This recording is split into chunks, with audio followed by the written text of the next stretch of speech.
이 영화를 볼까? 본 척할까? 여러분의 영화를 해부해드립니다. 안녕하세요. 영상 해부학입니다. 안녕하세요. 안녕하세요. 오늘은 새로운 저희가 특집 영화를 가지고 왔는데요. 저희가 이번에 준비한 특집은 바로 천만 영화입니다.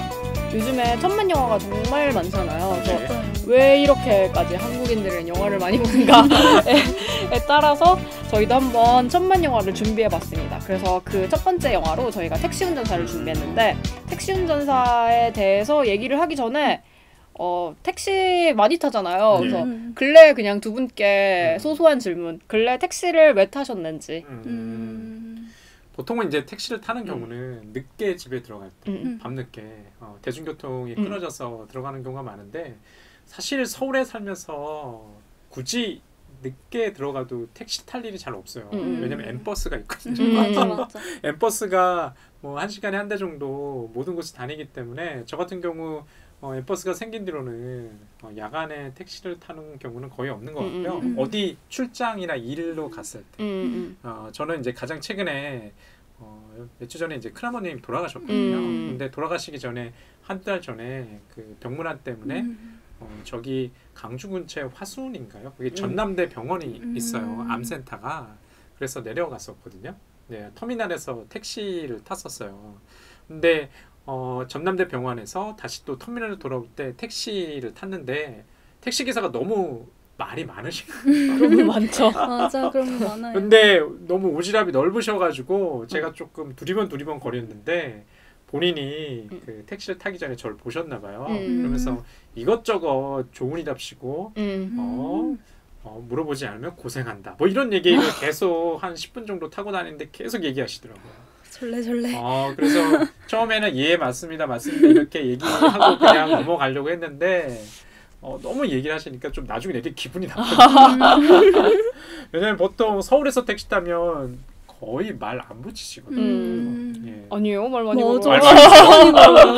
아마 여성들이어서 그런지 모르겠어요. 맞아요. 리액션 해준다고 생각하셔가지고. 근데 남성들은 거의 안 거는 것 같고요. 그래서 이제 그런 경험이 있어요. 예.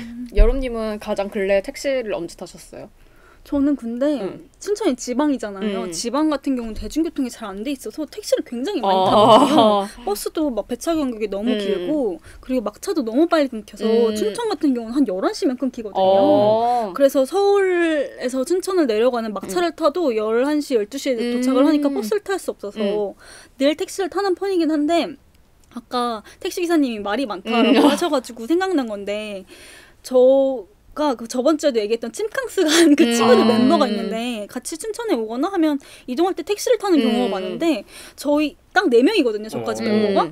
그럼 타면 택시기사님이 진짜 가만 안 두는 느낌이에요. 늘 항상 택시를 탈 때마다 너무 말을 거시고 막 자기 아들 자랑을 하시면서 막 우리 나이 막 호구조사 하시면서 되게 그게 심하거든요. 그래서 우리가 하도 좀 시끄럽잖아, 애들이. 그래서 그런가? 그냥 이렇게 생각을 했는데, 저번 주에 찜질방 갔을 때도 그때는 뭐 택시는 아니긴 했지만 찜질방에 저희가 자고 있었거든요. 자고 일어나서 이러고 아무 말도 안 하고 서로 이렇게 멍 때리고 있는데, 갑자기 옆에 이분이 무슨 할아버지님이 오셔가지고 말을 걸기 시작하시는 거예요. 심지어 자기 아들, 어린 아들이랑 와이프가 있는데 좀 이상해 보였어요. 근데 갑자기 말을 거시면서 막 자기네들 싸운 빵이랑 막 이런 걸 주면서 자기가 내무부 장관이었다면서 막 좀 이러서 너무 또 막 질척거리는 거예요. 너무 황당한 거예요. 약간 택시에서는 우리가 시끄러워서 그랬는데 뭔가 거기서도 저희는 조용히 있었는데 할아버지가 그렇게 말을 거니까 우리가 무슨 문제가 있나? 라는 생각이 들더라고요. 그래서 우리끼리 절대 뭉쳐 다니지 말자. 진짜 이상한 일 너무 많다 막 하면서 다음날에 자고 일어나서도 또 마주쳐가지고 거기서도 또 말을 걸고 막 이래서 엄청 스트레스 받았다. 정말 기사님들 말 그만 걸어주세요. 정말 왜 그러시는지. 정말 왜 그러실까. 제가 그래서 카카오 택시를 타요, 요즘에. 그래요? 카카오 택시는 덜 하나요? 그분들은 평가를 하기 때문에. 그리고 저는 매주 택시를 타거든요. 왜냐면 일이 늦게 끝나면서 택시비를 지원해가지고 택시를 매주 타는데, 어느 일정 시간부터 갑자기 아저씨가 아무도 저한테 말을 안 거는 거예요. 그래서 공고가 내려왔나 생각할 정도로. 그래서 약간 신기했던. 어쨌든 택시 아저씨들 좋으신 분도 많지만 모든 이들의 스트레스인 것 같아요. 내가 택시를 타는 이유는 편하게 가고 싶어서인데 자꾸 아저씨가 말을 거시면서 갑자기 다리가 불편해지는 그것이 가장 큰 문제인 것 같은데 그래도 저희가 이번에 하는 택시운전사 김사복 씨는 정말 좋으신 분입니다. 저희가 오늘 준비한 영화는 2017년에 개봉한 장훈 감독의 택시운전사입니다. 저희가 아까 오프닝에 설명드렸듯이 천만 영화를 특집을 준비를 하면서 이 영화를 선정하게 됐어요. 그래서 요즘에 진짜 한국 영화 정말 많이 보는데 저는 이 영화가 좀 의미가 있는 이유 중에 하나가 좀 5.18 민주화 운동이 좀 어떻게 보면 당연히 우리가 알아야 되는 역사인데 되게 그동안 삭제가 많이 되었잖아요. 근데 그럼에도 불구하고 이렇게 천만 영화 심지어 1200만이나 본 되게 많은 사람들이 본 영화로서 좀 의미가 있다는 생각이 많이 드는데 이 영화를 선택해 준 것이 바로 세미님입니다. 그래서 왜 이 영화를 선택했는지 궁금합니다. 일단은 이 영화가 제 그 요즘에 논문 쓰고 있는 그 주된 영화 중 한 편이에요. 그렇기 때문에 이 영화에 대해서 한번 제이님과 여름님과 얘기를 한번 하면서 정리를 한번 해보고 싶다는 이런 욕망이 좀 있었고요. 이 영화를 몇 번 더 봤어요. 이 영화를 몇 번 봤고 그때마다 슬플 땐 정말 또 슬프더라고요. 참 또 그게 좀 신기한 것 같아요. 왜냐하면 내용을 다 알고 줄거리를 다 아는데 그 지점에서 항상 이렇게 감정 포인트가 있는 것 같아요. 그게 저는 너무 정말 신기하더라고요. 왜 그러지? 뻔히 알고 그게 뭐 슬픈 것들을 뭐 유도한다는 것도 알면서 그런데 왜 그럴까? 그런 거 얘기하면 좀 재미날 것 같습니다. 그래서 세미님이 이렇게 추천해 주신 덕분에 저희도 이렇게 택시운전사 벌써 개봉한 지 1년이 지났잖아요. 다시 한번 상기를 하면서 오늘 방송을 해보도록 하겠습니다. 그래서 먼저 영화에 대해서 더 자세하게 얘기하기 전에 완벽한 스포일러를 통해서 내용을 한번 다시 들어보겠습니다. 지금부터 스포일러를 남발하오니 주의하여 들으세요. 아마 그 청취자 여러분들은 이 택시운전사의 장훈 감독이 택시운전사의 줄거리를 잘 아시리라 믿어요. 아까 제니께서 소개하실 때는 김사복이라고 실명을 말씀하셨는데 이 극 중의 이름은 김만섭입니다. 김사복 씨는 이제 김만섭이라는 인물의 실제 그 모델이고요. 이 극 중 이름은 만섭이에요. 그러니까 만섭 역할을 맡은 배우는 또 우리 천만 배우 송강호 씨가 맡았는데요. 송강호 씨는 택시 운전사인데 서울의 택시 운전사입니다.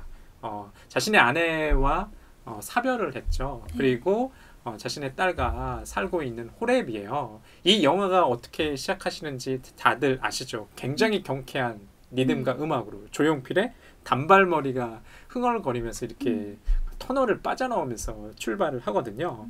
만섭이 지금 어떤 상황인가 하면 택시 운전사를 갖다가 하기 전에는 열사의 땅에서 중동에서 이제 노동자로 일하다가요. 다시 돌아왔지만 아내가 그 너무 긴 병환 동안 재산을 갖다가 이제 다 써버리고 지금은 고창석 씨가 연기하는 자신의 친구의 집에 사글세로 살고 있어요. 그런데 경제적 사정이 그렇게 좋지가 않죠. 네. 왜냐면 그 사글세도 한 몇 개월 밀려 있어가지고 거기 자기 친구의 이제 와이프한테 이렇게 꾸지람을 들고 게다가 자기 딸이 그 주인집 아들과 또 다퉈가지고 좀 굉장히 난감한 뭐 이런 상황이에요. 그런데 어느 날 기사식당에서 외국 손님을 태우고 강주에 간다는 소식을 갖다가 우연히 듣게 됩니다. 그래서 다른 사람의 어떤 손님을 갖다가 중간에 새치기 하는 거죠. 근데 그 사건이 어떤 사건을 불러올지 처음에는 누구도 이제 상상할 수가 없습니다. 송강호 씨, 즉 만섭이 태운 손님은요. 독일 출신의 외신 기자인 이제 피터입니다. 원래는 이제 피터라는 외신 기자는 일본에서 거주하면서 아시아권을 담당하다가 워낙 일본에서는 취재거리가 없는 거예요. 그러다가 지금 한국의 강주에 계엄령이 떨어졌다는 소식을 듣고 부랴부랴 서울로 와서 택시기사와 동반하면서 이제 강주로 내려가게 됩니다. 우리 만섭, 택시운전사 만섭 짧은 영화와 더불어서 정말 말이 많습니다. 이 영화에서 가장 것도 재미난 포인트인 것 같아요. 흔히 이제 송강호 씨가 활짝 웃는 포스터가 등장하면 그만큼 울겠거니 이렇게 생각하시면 됩니다. 이 택시 운전사의 그 포스터를 보시게 되면 환하게 웃는 송강호 씨의 얼굴이 좀 기억에 남으시라 생각이 하는데요. 그만큼 슬프고 또 폭풍오열 하게 되는 그런 장면들이 많아요. 예, 강주에 내려가서는 이제 여러 사람들의 이제 도움을 받는데요. 그 중에서도 이제 황기사, 유해진 씨가 맡은 또 깨알 같은 감초 역할을 하시는 황기사, 그밖에 또 유준열 씨가 연기하는 제식을 만나게 되면서 강주의 금남로를 여기저기 방문을 하게 돼요. 그런데 서울에서 들었던 미디어에서 전달되는 소식에 뭐 광주의 폭도이다 뭐 이런 진압 현장에 대한 보도가 다 거짓이에요. 굉장히 평화롭고 서로 자치단을 유지할 정도로 질서가 잘 잡혀 있는데 그럼에도 불구하고 지금 그 시 현장에서는 무자비하게 진압, 총을 통해서 진압을 하게 되죠. 그러면서 점점 이 지금 만석과 피터는 강주를 빠져나가야 합니다. 이 역사적 진실, 강주의 진실을 과연 어떻게 알리게 됐을까요? 아마 여러분들 다 아시겠지만 잘 빠져나갔겠죠. 그리고 우리의 만석과 피터는 어떻게 헤어지고 그 다음엔 만났을까요? 그런 이제 궁금증을 남기면서 이제 이야기는 흘러갑니다. 이렇게 완벽한 스포일러를 통해서 다시 한번 만석과 피터의 얘기를 듣게 되었는데요. 이 영화가 1200만 명이 들었어요. 예. 그래서 되게 저희가 어쨌든 흥행 영화를 선택한 천만 영화를 선택했기 때문에 왜 이 영화가 천만 영화가 되었는가를 얘기하지 않을 수가 없는데요. 두 분은 왜 이 영화가 천만 영화가 될 수 있다고 생각하세요?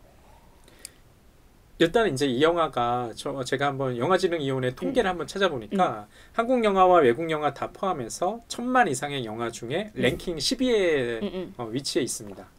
보시면 1등은 명량이고요. 1등부터 20등 안에는 뭐 어벤져스나 이런 거 다 포함되어 있죠. 예, 그러긴 한데 영화가 10위 정도에 랭킹되어 있는데 이 지금 개봉된 그 시기가 굉장히 저는 중요한 것 같아요. 그 시간이 이게 2017년도에 이제 개봉 한 1년 정도밖에 안 됐는데요. 정말 까마득한 것 같아요.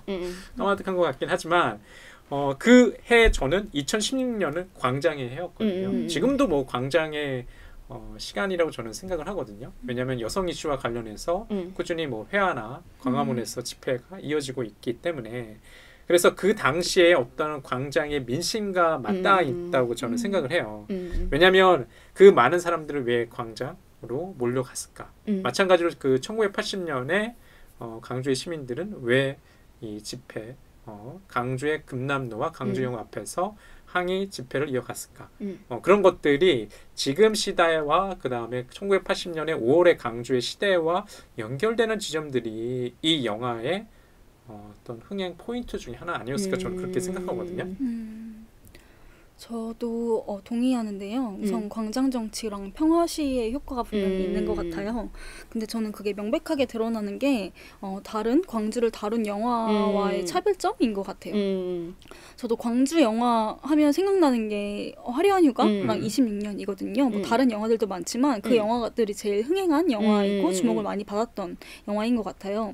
특히 화려한 휴가 같은 경우는 2007년도인데 그 당시에 광주를 소재로 한 영화들이 정말 없을 때였거든요. 그래서 더 관객몰이를 하기도 했고요. 흥행을 했음에도 불구하고 이 두 영화는 되게 비판을 많이 받았던 것 같아요. 그게 우선 피해자에 대한 윤리적인 문제도 있었고 그 사건 자체를 재현하는 것에 대한 그런 거부감도 있었다고 생각을 해요. 근데 지금 이렇게 택시 운전사가 흥행을 했고 또 연이어서 좀 몇 달 있다 개봉한 1987 같은 경우도 흥행했잖아요. 전 이런 연이은 흥행이 5.18 사건이나 6월 민주항쟁 같은 그런 전근대 역사를 다시 서사화시키고 콘텐츠화시키는 것에 대해서 거부감을 느끼지 않을 세대들이 이제 대중문화의 주 소비층으로 됐다고 생각을 하거든요. 그래서 세대의 교체가 그 10년 사이에 짧지만 있었던 게 아닐까. 그리고 그 세대의 교체는 가장 큰 분기점이 광장정치, 평화 시위가 아닐까라는 생각을 많이 했던 것 같아요. 그래서 그런 광장의 역사를 기억하려는 반성행위를 시도하는 관객들이 발생했다라고 생각을 하고요. 그리고 이때 택시 운전사 바로 전주에 개봉했던 게 구남도잖아요. 그래가지고 구남도가 너무 스크린 독점을 해가지고 많은 영화들이 택시 운전사가 오히려 더 만만하다 해서 같은 개봉주를 많이 점유했다고 해요. 그럼에도 불구하고 택시 운전사는 흥행을 했고 구남도 같은 경우에는 거부감으로 인해서 실패하기도 했고 뭐 작품성도 마찬가지고 그렇게 해서 흥행에 실패했죠. 근데 그래도 제일 문제되는 장면 중에 하나가 그 촛불 시위를 연상시키는 예. 장면이었잖아요. 그래서 저는 그게 맞닿아 있다라는 생각을 많이 들더라고요. 택시 운전사 같은 경우는 광장의 역사를 기억하려 했지만 군함도 같은 경우는 재현하려 했다라는 점에서 비슷한 맥락으로 소비될 수도 있었지만 전혀 다른 효과를 발휘한 연출이 아니었나라는 생각이 들었던 것 같아요. 아, 군함도가 그 비슷한 시기에 개봉을 했었군요. 네. 군함도는 생각만큼 흥행은 안 했죠. 알다시피 제가 알기로는 군함도가 아마 흥행 스코어가 한 700만 정도 됐는데 그것도 엄청난 숫자잖아요. 맞아, 많이 맞아. 그런데 1000만을 기대했던 것 같아요. 많은 영화 관계자들이. 왜냐하면 워낙 그 유승환 유승환 감독이 그 전작이 베테랑이었나요? 네. 베테랑도 1000만 영화죠. 그랬기 때문에 굉장히 좋은 스태프와 감독을 비롯한 제작진, 그 다음에 배우들 이런 것들 다 생각을 했는데 의외로 지금 여러분께서 지적하시는 것처럼 택시 운전사는 흥행했는데 군함도는 좀 기대에 못 미친 결과를 가지게 됐죠. 저는 강주하면 생각나는 첫 번째 영화는 꽃잎이었어요. 저는 꽃잎은 아마 청취자 여러분들 아실지 모르겠지만 장선우 감독이 여기 등장하는 그 여배우가 이정열 씨가 등장합니다. 이정열 씨가 거의 아마 거의 데뷔작 예, 데뷔작이에요. 10대일 때 아마 아마 촬영. 초등학교 중학교 때 찍었던 걸로 이제 기억이 하는데 그 영화에서도 이제 피해자 강주의 상처를 앓고 있는 피해자가 등장하게 되는데 지금 여러분께서 말씀하신 것처럼 주로 강주를 재현하는 영화들에 대해서 제기되는 질문들은 재현의 윤리였어요. 피해자를 그게 정확하게 객관적으로 재현하는 게 맞느냐. 그런 면에 있어가지고 택시 운전사는 좀 그런 지점은 좀 비켜가는 것 같아요. 그러니까 역사 영화는 역사 영화인데 아까 군함도는 실패했는데 택시 운전사는 흥행하고 이런 역사적 재현의 윤리의 문제를 비켜왔습니다. 이것도 좀 흥미로운 지점인 것 같아요. 그 꽃잎 초반 시퀀스에 등장하는 장면이 있는데 그 뉴스 그런 장면이 나오는데 그게 실제로 피터가 찍은 영상이라고 하더라고요. 그렇군요. 여름님은 흥행 요소를 뭔가 대중문화를 소비하는 세대 교체라고 말씀을 하셨는데 그렇게 보면 어떻게 보면 강주를 직접적으로 경험하지 못한 사람들의 이 영화를 본다는 게 되게 흥미로운 것 같아요. 그러면 어쨌든 이게 본인이 아니라 외부자의 시선으로 영화를 재현할 수 아까 물론 그 감독님은 아니겠지만 그렇게 바라볼 수밖에 없는 외부자의 시선이 들어갈 수밖에 없는데 이 영화를 얘기를 할 때 이 영화가 개봉했을 때 당시에 그런 얘기를 되게 많이 했던 기억이 있거든요. 이 영화가 외부자의 시선으로 그려진 영화다. 그리고 특히나 여기서 굉장히 중요한 역할이 송강호 씨가 맡은 만섭이라는 역할이기도 하지만 독일 외신 기자인 피터라는 인물도 굉장히 중요한데 이분이 어쨌든 한국인도 아니고 우리나라에 뭐 자세히 아는 것도 아니고 아까 말했다시피 일본에 있다가 그냥 광주에 이런 일이 있대 하고 온 진짜 외부자잖아요. 그러니까 그 외부자의 시선이 이 영화에서 어떻게 표현이 됐는지 그리고 뭐 이미 영화를 보셨던 분도 그리고 안 보셨던 분들도 이 영화를 볼 때 참고할 만한 부분들이 있으면 두 분이 말씀해 주시면 좋을 것 같네요. 일단은 이 김만섭, 송강호 씨가 연기하는 그 주인공은 광주의 택시 운전사가 아니라 서울의 택시 운전사고요. 그 다음에 우리 토마스 크레치만이 연기하는 독일 기자 피터, 위르겐 힌츠페터는 독일의 외신 기자입니다. 근데 보통은 지금 아까 말씀하셨던 것처럼 외부자의 시선이라고 한다면 광주 외부라고 하더라도 한국인의 시선이 아니라 독일 기자의 시선을 떠올리기 십상이거든요. 근데 이 영화에서는 누구의 시선과 누구의 감정을 따라가야 되나? 우리 송강호가 연기한 만섭의 시선과 감정을 따라가는 영화라고 생각을 해요. 오히려 그래서 저는 피터의 시선과 감정은 그렇게 중요한 것 같지 않아요. 그러니까 그 이유는 우리가 역사적인 진실로 저는 강주의 그 사건이 많은 사람들이 인정하는 것 같아요. 물론 가짜 뉴스가 굉장히 횡행하죠. 뭐 지만원 씨나 이런 사람들은 강주의 그 일을 갖다가 마치 뭐 북한에서 난파된 뭐 일종의 뭐 무장 공비가 벌인 일이다. 이래서 뭐 재판에서도 뭐 지고 막 이러잖아요. 근데 많은 사람들은 강주의 역사적 사건을 부인하지 않을 것 같아요. 저는 반대편에 있는 사람이라 할지라도 그 사람들은 그걸 갖다가 아름에도 불구하고 정치적으로 저는 이용한다고 생각을 하거든요. 그래서 이 영화가 굉장히 영리한 게 뭐냐면 아까도 관객이 변화됐다라고 우리 연우님께서 판단 내지는 지적을 해주셨는데 그 사람도 어떻게 움직일까? 역사적 진실을 재현을 전달하기보다는 이런 감정을 움직이는 데 초점을 둔 것 같아요. 그래서 이런 감정적 연대를 갖다가 송강호의 외부자의 시선을 통해서 내지는 감정선을 따라가면서 그런 효과를 발휘하고 있다고 저는 믿거든요. 그래서 저는 이 영화가 굉장히 잘 된 이유가 굳이 재현하려고 하지 않았다. 물론 재현은 나오죠. 그 굉장히 또 제가 생각하기에 굉장히 극적인 요소와 또 다큐멘터리 유술일 것 같은 요소가 잘 섞여 있어요. 그런데 그게 아주 도드라 보이진 않는다는 게 더 중요한 것 같아요. 그러니까 충분히 저는 이 영화를 보면은 송강호의 얼굴밖에 기억이 안 나죠. 그냥 울듯말듯한 울음을 터뜨리는 그 미세한 지점들이 이 영화의 흥행 포인트라고 또 아울러 생각하거든요. 저도 이 영화 하면 진짜 송강호 씨의 얼굴 표정밖에 생각이 안 났던 것 같아요. 이게 분명히 말씀하신 것처럼 그런 송강호가 맡은 김만섭이라는 캐릭터에 우리가 감정이입할 수밖에 없는 구조로 그려져 있기 때문이라고 생각을 하는데 아까 제이님께서 언급하신 것처럼 김만섭이라는 외부인과 독일 기자 피터라는 그 외부인이 등장을 하긴 하지만 이 택시 자체에 외부인을 개입시키는 건 두 외부인이 아니라 카메라라는 생각을 많이 했어요. 아까 완벽한 스포일러 하실 때 말씀하신 것처럼 영화 초반 시퀀스에서는 단발머리를 흥얼거리면서 경쾌하게 터널을 통과하는 송강호가 등장을 하는데요. 그때 처음에는 송강호의 얼굴이 나오는데 그 터널을 빠져나오는 장면에서는 뒷좌석에 카메라가 위치하는 걸 정확하게 보여주거든요. 그래서 그 첫 장면부터 관객을 되게 무의식적인 동승자로 만든다라는 생각을 많이 했던 것 같아요. 그래서 김사복이 존재하지 않는 장면에 대한 묘사는 모두 삭제되어 있더라고요. 처음에 김사복 같은 경우에는 광주에서 어떤 일이 벌어지는지 모르기 때문에 그것에 대한 묘사가 전혀 나오지 않지만 나중에 그 현장에 투입되었을 때도 위르겐의 카메라 시점샷 같은 경우에도 위르겐 혼자 찍은 장면이 있을 텐데 분명히 김사복이랑 있을 때만 그게 직접적으로 눈앞에 재현되거든요. 그래서 결국에는 김사복이 그 택시에 탄 외부인의 시선을 상정하는 그 카메라 그 외부인으로 상정된 관객들 김사복의 시선을 통해서만 관객은 볼 수밖에 없다라는 생각이 많이 들었어요. 그래서 또 김사복의 고뇌 그리고 뭐 고통받는 표정 같은 것도 감정이입을 할 수밖에 없는 그런 모습이 나오고 그래서 오히려 뭔가 딸을 회상하거나 상상하는 장면도 없고 그 다른 상황이 전혀 이제 서울의 상황은 전혀 등장하지 않잖아요. 그래서 상상의 여지를 약간 차단한다라는 느낌도 많이 받아서 이 영화가 좋은 점이면서도 동시에 단점을 가지고 있는 게 아닐까라고 생각했던 것 같아요. 그런 표현이 굉장히 재미난 표현인 것 같아요. 카메라의 시선이 있는데 카메라의 시선은 기본적으로 지금 말씀하시는 것처럼 관객의 시선 같고 따라서 우리가 마치 김사복이 아니라 김만석 그러니까 만석과 같이 피터의 옆자리에 앉아있는 듯한 느낌을 가지게 되는 것 같아요. 맞아요. 그러면서 강주의 이곳저곳을 갖다가 보게 되는 거예요. 블랙박스 아닌가요?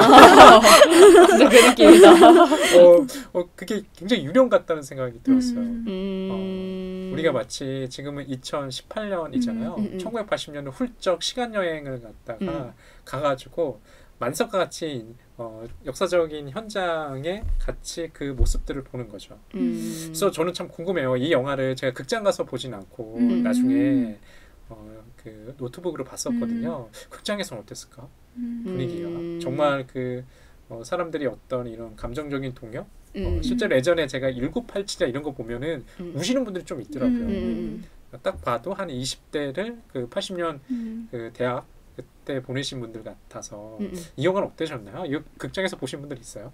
극장에서 그래요? 어떠셨나요? 뭐 훌쩍거리신 분 기억이 잘 안 나는데 네, 1987은 약간 그 벅차오르는 그 느낌이 이 상영관에서 약간 느껴졌었거든요. 그래 느껴졌어요? 근데 약간 택시운전사는 좀 끝이 어쨌든 슬프게 끝나서 그랬는지 그러니까 거기서는 뭔가 희망이 남겨둔 채 뭔가 끝나잖아. 근데 약간 전체적으로 그냥 분위기가 다운되어 있었던 느낌? 그런 것 같아요. 제 기억에는 그랬었던 것 같아요. 이 영화가 왜냐면 그 김만서처럼 어쨌든 강조해서 서울로 빠져나오잖아요. 약간 부채감이 있는 것 같아요.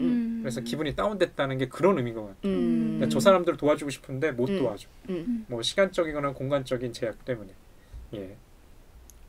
두 분의 말씀을 듣다 보면 진짜 송강호 씨가 이 영화를 완전히 끌고 가는 정말 괜히 포스터에 혼자 등장하지 않은 게 아닌가 싶을 정도로 되게 송강호 씨의 연기가 중요하다는 생각이 많이 드는데 두 분은 이 영화 속에 어떤 장면에서 뭐 송강호 씨의 연기가 인상 깊으셨나요? 송강호 씨가 정말 연기를 잘한다는 생각을 이 영화를 보면서 비로소 느꼈어요. 물론 그 이전에도 워낙 연기력이 출중하시니까 그런 이제 뭐 소문 아닌 소문 직접 이제 그런 것들을 알고는 있었는데 정말 이 영화 속에서 보면은 이 만섭의 얼굴에 등장하는 희노애락이 다 느껴지는 거예요. 특히 이 영화 굉장히 클로즈업도 잘 잡더라고요. 아까도 저는 이 영화를 갖다가 어떤 감정적 연대를 지향하는 영화로 저는 생각을 하는데 어떤 장면이었냐면 그 서울로 갈까? 순천에서 강주로 돌아갈까? 그 삼거리. 하필이면 또 그 삼거리에서 그 표정 이정표가 보이잖아요. 서울 뭐 강주. 그 순간에 그 흘러나오는 노래가 있어요. 그 혜은이 씨의 제3 한강뷰. 그거를 따라 부르면서 경쾌하게 가는 것 같다가 울먹울먹 거리면서 그때 그 방향을 돌리면서 나오죠. 물론 그런 것들을 그 순천에서 여러 장면들을 통해서 좀 예견을 하죠. 가령 예를 들어서 주먹밥. 강주에서 대접받은 주먹밥이 순천에 있는 한 식당에 들어갔는데 국수를 하나 시켰는데 주먹밥을 그냥 내주시는 거예요. 마찬가지로 그 딸을 위해서 산 신발 이런 것들이 아까도 완벽한 스포일러에서 제가 얘기 드렸던 것처럼 유준열 씨가 얘기하는 제식의 잃어버린 신발을 연상시키거든요. 그러면서 그 노래를 갖다가 다시 만나요 뭐 이런 그 뭐랄까 노래 가사가 나오는 것 같은데 다시 만날 수 없잖아요 이 사람들이요. 그러니까 어떤 이 소시민인 만섭의 어떤 결단을 통해서 돌아간다는 게 이 영화에서 굉장히 중요한 포인트라고 저는 생각했어요. 저 같은 경우는 물론 송강호 씨가 연기를 너무 잘하긴 했지만 전 이 영화가 너무 다 전반적으로 어색한 느낌을 많이 받았던 것 같아요. 뭔가 잘 안 쓰는 체인을 돌리는 느낌? 막 되게 뻑뻑한 그런 느낌이었어요. 이 영화 전체가 그렇게 느껴져서 저도 송강호 씨의 연기가 뛰어나긴 하지만 그 송강호 씨의 진짜 역량을 발휘하지 못했다라는 생각을 많이 했던 것 같아요. 전체적으로 전반적으로 그랬고 미술도 그랬고 전체적으로 대사도 그랬고요. 그래서 시위 장면을 묘사할 때나 병원 장면이나 태술의 집에서 제식이가 막 노래 부르는 그 장면까지 뭔가 날 어색하게 만드는 그런 느낌을 많이 받는 거예요. 그래서 오히려 이 영화가 리얼리즘을 지향하고 있다라는 생각이 많이 들었어요. 뭔가 서프라이즈 보는 느낌. 재현 드라마. 네, 뭔가 재현하는 듯한 느낌이었는데 그게 스펙터클화 시키지 않는 재현을 위해서 그런 연출을 한 게 아닐까라는 생각을 많이 했던 것 같아요. 근데 오히려 그거랑 너무 반대로 모순되게도 택시 추격신은 정말 극적으로 그리려고 노력하잖아요. 물론 감독님의 변으로는 그걸 되게 많이 다운시켰다라고 이야기를 하시긴 하는데 저는 이 영화에 대한 제일 몰입이 깨지는 지점이었거든요. 그 갑자기 액션씬으로 갑자기 나오면서 그 택시도 굉장히 뭔가 되게 소품처럼 정말 그려진다고 저는 되게 많이 생각을 했거든요. 그래서 되게 어색했는데 그 어설픈 연출과 편집이 스펙터클화하지 않으려는 계속적인 톤앤 매너랑 그 택시 추격전이랑 막 부딪히고 충돌하면서 굉장히 어색하고 되게 어그러진 영화처럼 전 보이게 해가지고 그게 되게 불만이었어요. 그러면 아까 세빈님이 말한 것처럼 진실보다 뭐 감정적인 호소의 연대를 보여준다, 감정적인 연대를 보여준다 하면 거기에 되게 걸맞는 지적이 아닐까라는 생각이 드네요. 저도 이제 그 장면, 그 택시 추격신에 대해서 많은 사람들이 지적을 하더라고요. 불필요한 장면들이라는 거죠. 저도 이제 그렇게 생각이 드는데 한편으로는 감독의 고충도 이해가 될 것 같아요. 영화를 끌고 가야 되는데 만약에 그 씬들이 없고 공항까지 가서 헤어지고 나서 이렇게 갔으면 왠지 밋밋한 거예요. 너무나. 그러다 보니까 약간 극적인 이런 액션 장면들을 넣지 않았나라는 생각들도 들어요. 근데 그게 참 이상하죠. 그러니까 그거 없어도 충분히 이 영화는 성공했다고 보고 그 다음에 이제 러닝 타임을 좀 줄일 수도 있는데 왜 그런 선택을 했을까? 아마 이제 여름님 지석은 많은 분들이 동의하는 것 같아요. 약간 뭐지? 이런 느낌. 저는 약간 그 군인한테 벗어나서 빠져나와서 갈 때 택시가 멀어져가는 그 뒷모습을 롱테이크로 잡았으면 좋겠다라고 엄청 생각했거든요. 그러면 태구 씨. 네, 그런 제가 이 영화에서 아까 동승자라는 표현을 썼는데 그러면 이 전체적인 영화가 감정적인 교류를 하고 있고 그 광주에 대한 역사에 대한 반성과 애도를 공유하고 있다고 봤는데 만약에 그렇게 롱테이크로 나왔으면 카메라 동승자를 놓고 가는 거잖아요. 그래서 저는 그게 더 역사화 시킬 수 있다고 보거든요. 그래서 그게 더 불만이었던 것 같아요. 그것도 굉장히 좋았을 것 같아요. 지금 그 말씀을 하시니까 그 모습이 상상이 가는 거예요. 그 창 밖에서 이제 카메라가 계속 그 떠나가는 차의 뒷모습을 잡고 있다면 어떤 느낌이었을까? 마치 이제 카메라가 아까 말씀하셨던 것처럼 관객의 시선과 일치할 것 같아요. 그러니까 우리가 보통 시선이라는 게 딱 보시게 되면 관객의 시선도 있고 카메라의 시선도 있고 인물의 시선도 있거든요. 근데 영화 속에서 등장하는 시선들은 대부분 카메라의 시선이죠. 근데 그 카메라의 시선이 인물의 시선과 일치하는 지점이나 관객의 시선과 일치하는 지점은 굉장히 중요한 포인트일 것 같아요. 그렇게 여름님이 말한 대로 만약에 영화가 구성되었다면 이 영화는 정말 아까 여름님이 말한 것처럼 이 대중문화를 소비하는 세대 교체로서 정말 적합한 영화가 됐을 수 있었을 거라는 생각이 드네요. 그래서 되게 이 영화를 보면 볼수록 느끼는 것 중에 하나가 아까도 여름님이 계속 말한 것처럼 이 영화가 뭐 이 사실에 대해서 계속 재현을 하려고 하는 게 아니라 뭔가 지금에 있는 현 시대에 사는 사람들한테 뭔가 이런 게 있었다라고 말을 하는 영화라는 생각이 문득 드는 것 같아요. 두 분은 어떻게 생각하세요? 저는 이 영화의 영재가 택시 드라이버인 게 되게 중요하다라는 생각을 많이 했어요. 이게 영화의 전체적인 맥락상 소시민의 영웅화나 소시민의 투쟁을 보여준다라고 생각을 했거든요. 그게 외부인이긴 하지만 그리고 그 아까도 계속해서 지적되는 그 택시 질주씬 같은 경우에도 감독이 그 장면을 꼭 넣어야 한다라는 마지막 결정적으로 판단했던 이유는 그런 소시민들이 뭔가 영웅화가 돼서 뭔가를 해냈다라는 걸 강조하기 위해서라고 말씀하셨거든요. 그래서 그런 소시민의 영웅화 투쟁이 자기 반영을 가능케 하는 지점이 아니었을까라는 생각이 들어가지고 이 영화가 오락 영화로서의 역할을 수행하지 않으려고 부단히 애쓰고 있구나라는 걸 되게 많이 받았던 것 같아요. 제이님께서의 질문이 뭐였죠? 역사화 시키기보다는 뭔가 관객한테 요구하는 게 무엇인가? 근데 저는 뭐 관객한테 특별한 것을 요구한다고 보다는 아까도 그런 말씀하셨잖아요. 소시민. 정말 그 만섭의 얼굴은 소시민의 얼굴이거든요. 우리가 보통 뉴스나 이렇게 TV에서 나오는 그 의인들 있잖아요. 근데 그 사람들 정말 평범하신 분들인데 그 순간에 어떤 정의감 이런 것들을 발휘해서 행동, 실천에 옮겼다고 저는 생각하거든요. 그러니까 아까도 이 영화를 흥행 포인트를 갖다가 광장의 시간이었다라고 이제 말드렸는데 광장이라는 게 왜 의미가 있을까요? 예전에 저는 그런 생각 많이 해봤는데 광장이나 축제는 그 안에 들어간 사람한테만 의미가 있거든요. 바깥에 있는 사람들한테는 그냥 눈요깃거리죠. 만약에 광장에 해였다는 것은 직접 그 광장 안에 들어가서 목소리를 냈기 때문에 저는 의미 있다고 생각을 해요. 그래서 송강호의 캐릭터에 왜 많은 사람들이 공감했을까? 그거는 아마 2016년에 그 광장에 직접 가서 뭐 그 안에서 뭐 구호라도 외치든 피켓이라도 들든 그 시간을 보냈기 때문에 그런 것과 오버랩되지 않았을까 저는 생각을 하거든요. 그래서 저는 아까 정서적으로 일치한다는 지점이 굉장히 중요한 것 같아요. 이 영화에서는. 물론 정서적으로 일치하는 게 플러스도 있고 마이너스도 있는 것 같아요. 플러스는 자그마한 실천인데 그걸로 변한 게 있잖아요. 이 영화 속에서 보면은 진실을 외부에 알렸죠. 하지만 어떤 부채감도 있어. 마이너스라는 게 광주에는 여전히 많은 사람들 남겨놓지만 그 사람들한테서 해줄 수 있는 건 없어요. 아까도 제이님께서 이 영화 그 극장에서의 분위기가 좀 다운됐다는 게 좀 느껴져요. 저는 누구나 약간 부채감을 가지고 있지 않았을까? 그런 생각을 하거든요. 저는 그럼에도 불구하고 이 영화가 광장의 경계를 허무는 작품이라는 생각을 많이 했어요. 이 영화가 개봉하기 좀 직전까지만 해도 광장에 정말 많은 사람들이 모여 있었잖아요. 근데 그 광장이라는 공간이 정말 물리적인 공간뿐만이 아니라 그냥 이 영화를 보는 이 시간 동안에 이 상영관 내가 광장이 된다라는 느낌을 많이 받았거든요. 그래서 그 부채감이 광주의 광장에서 또 지금 광화문의 광장 그리고 이 상영관 내의 그 광장까지 이렇게 확장된다라는 생각이 많이 들어가지고 그게 허물어지는 것, 그 시간 자체를 뭔가 애도하고 그 즐기는 게 이 영화의 흥행 포인트가 아니었을까? 저는 이렇게 생각했던 것 같아요.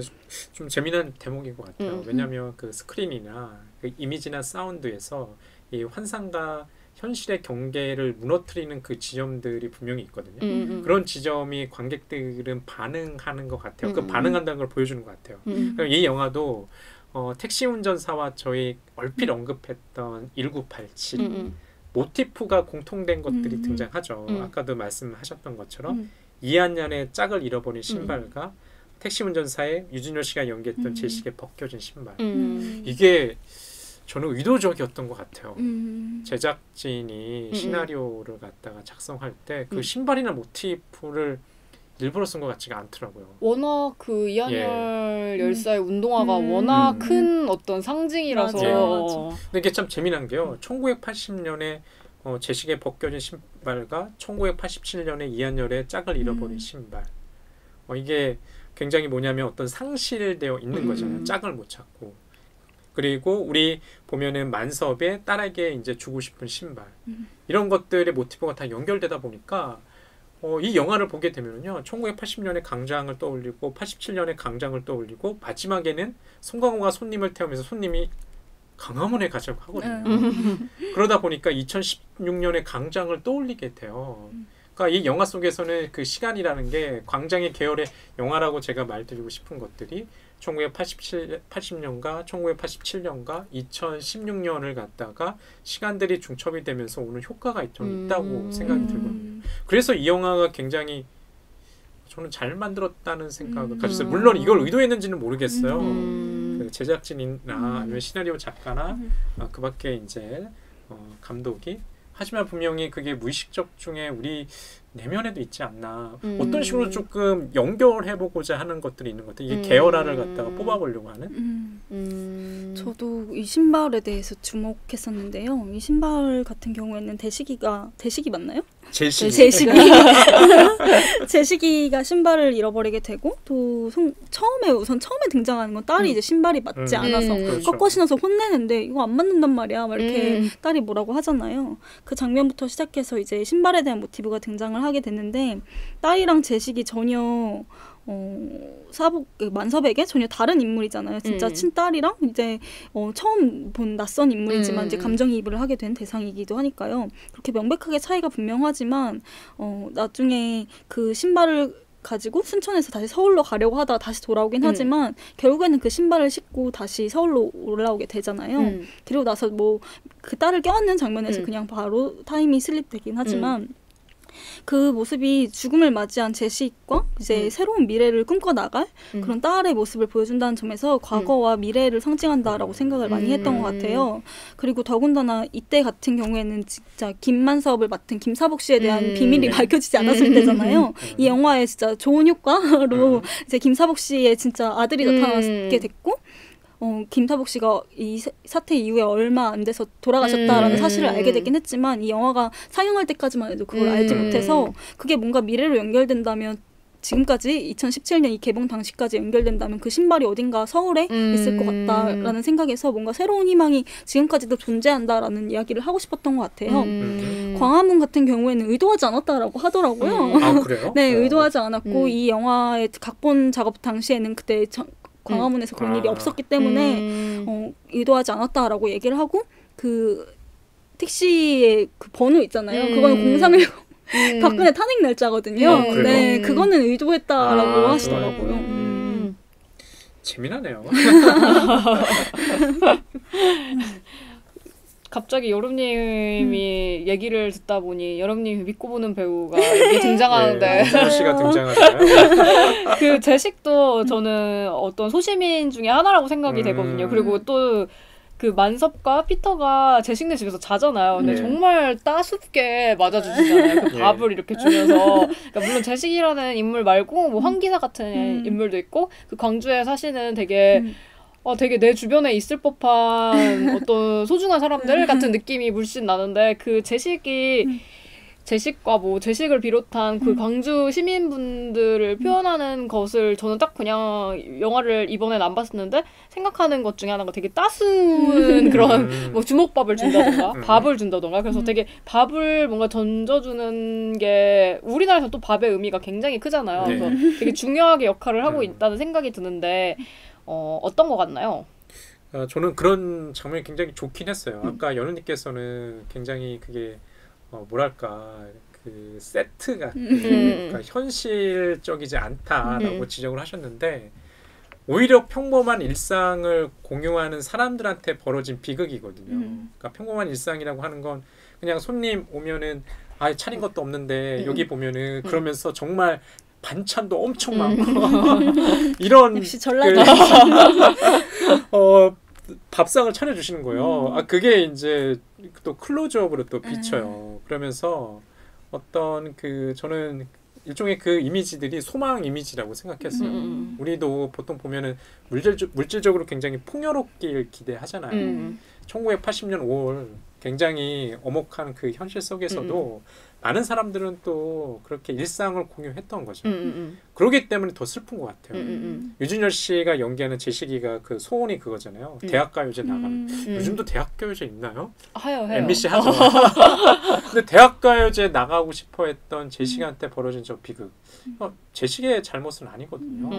그러니까 제시기는 정말 어떻게 보면 그런 혼란스러운 상황에 어쩔 수 없이 휘말려 들어갔고 그런 것들이 지금 이 보면은 태솔의 집에서 이제 저녁 식사 중에 이런 밥상, 풍요로움의 이미지로 그냥 어떻게 보면은 소망 이미지라고 말할 수 있는 것들을 보여준다고 저는 생각을 했거든요. 그래서 여기 보면은 굉장히 언밸런스한 음악들, 가령 뭐 강주역에서 처음에 만석과 피터가 방문했을 때 거기 보면은 막 깽가리 치고 이렇게 흥겹게 노는 장면도 보여주거든요. 그런 것들이 제가 볼 때는 어떤 소망을 담고 있지 않나 그런 이미지들이 그렇게 생각을 해요. 저는 이 밥이 굉장히 중요하다라고 많이 생각했던 것 같아요. 이 영화 초반부에 생활고에 시달리죠 만섭이. 그때 도시락을 싸가는데 진짜 맨밥에 김치밖에 없어서 정말 와이프 없는 티가 나는 도시락에서 호라비. 되게 호라비 티가 나는 도시락이 되게 마음이 아팠는데 그걸 되게 우적우적 먹는 모습이 나오는데 갑자기 그 고창석 씨가 등장해가지고 뭐 이렇게 먹냐 하면서 기사식당에 데려가서 돼지불백을 사줘요. 근데 그것도 호의잖아요. 근데 그럼에도 불구하고 집주인한테 집세 낸다고 돈 빌려달라고 해가지고 웃음 포인트가 있는데 그런 식으로 되게 요구하는 사람이거든요. 김사고 약간 눈치 없고 염치 없는 스타일이어가지고 그 나중에 차를 고치러 갈 때도 돈 그냥 덜 주고 그냥 가버리고 그런 식으로 나오는데 광주에 가서 뭔가 그런 밥을 통해서 좀 더 변화하는 모습을 보여주는 것 같아요. 처음에는 기름 주는 걸로 시작하는 것 같아요. 기름도 사실 차에 밥 주는 거잖아요. 그때도 가득 같은 3,000원 이렇게 말을 하는데 더 주니까 왜 더 넣냐고 막 뭐라고 하거든요. 근데 더 주는데 왜 그걸로 뭐라 하냐 막 이렇게 하니까 더 받을 걸 막 약간 이런 식으로 그때도 되게 뻔뻔해요 태도가. 그럼에도 불구하고 이제 광장에 나가서 주먹밥을 받게 되면서 변화를 그때부터 얻게 되는 거예요. 되게 뻔뻔하게 더 요구하고 그때도 처음에는 그냥 우적우적 막 먹는 모습이 나오거든요. 근데 이 시위를 다 겪으면서 이제 전라도의 밥상도 받게 되고 또 나중에 다시 순천에서 다시 국수랑 또 주먹밥을 받게 되잖아요. 그런 것처럼 점점 그 광주 내에서 나눔의 의미를 깨닫고 이를 좀 더 뭔가 실천할 가능성을 보여주는 것 같아요. 그 같은 경우도 거기서 딸한테 전화하기 위해서 상구 엄마한테 전화를 하는데 상구 엄마가 전화를 뺏어들고 처음에 고창석 씨가 받았는데 잔소리 아닌 잔소리를 하는 거죠. 사실은 그게 사실은 잔소리라기보단 걱정이고 또 그 딸에 대한 염려가 담겨 있잖아요. 처음에는 그걸 되게 꾸지람처럼 받아들였을 거라면 지금은 정말 그걸 상구 엄마가 얼마나 걱정해주고 있는지 뭔가 깨닫는 지점이 되지 않을까 싶어가지고 전 그 밥이라는 소재 자체가 김만사업의 변화를 입체적인 모습을 보여주는 소재라고 생각해요. 그러고 보니까 정말 만섭이 받았던 그 환대가 그렇게 대조되는 그 밥상으로 도시락과 밥상으로 이렇게 대비돼서 더욱더 확연하게 드러나는 것 같아요.